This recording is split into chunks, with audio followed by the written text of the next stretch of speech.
God wants to remind you na kahit pagod ka na, hindi ibig sabihin talo ka na. May mga araw na gumigising ka na mabigat ang dibdib. Pilit mong hinaharap ang mundo kahit parang wala ka ng lakas. At minsan, tinatanong mo ang sarili mo kung may saysay pa ba ang lahat ng pagtitiis mo.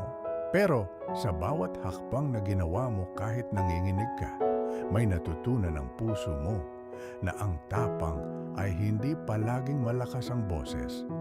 Minsan, tahimik lang ito, nagpapatuloy kahit masakit. May mga gabi na umiiyak ka ng walang nakakaalam, iniipon mo ang sakit para lang hindi ka magmukhang mahina.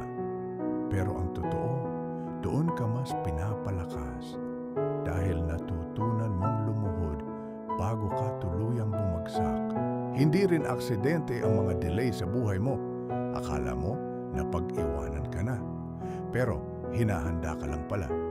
Hindi lahat ng hinihingi mo ay ibinibigay agad.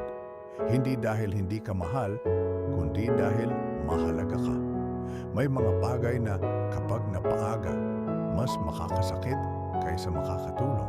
At yung mga sugat na iniwan ng nakaraan, hindi sila para ipaalala kung gaano ka nasaktan, kundi kung gaano ka kalakas na nakaabot ka hanggang dito. Hindi ka nabuo sa tagumpay lang, nabuo ka sa mga panahong gusto mo nang sumuko, pero pinili mong magpatuloy. Kaya kung nandito ka man ngayon sa puntong hindi mo na alam ang susunod na hakbang, huminga ka muna.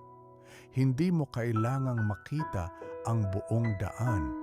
Isang hakbang lang muna, isang dasal, isang araw.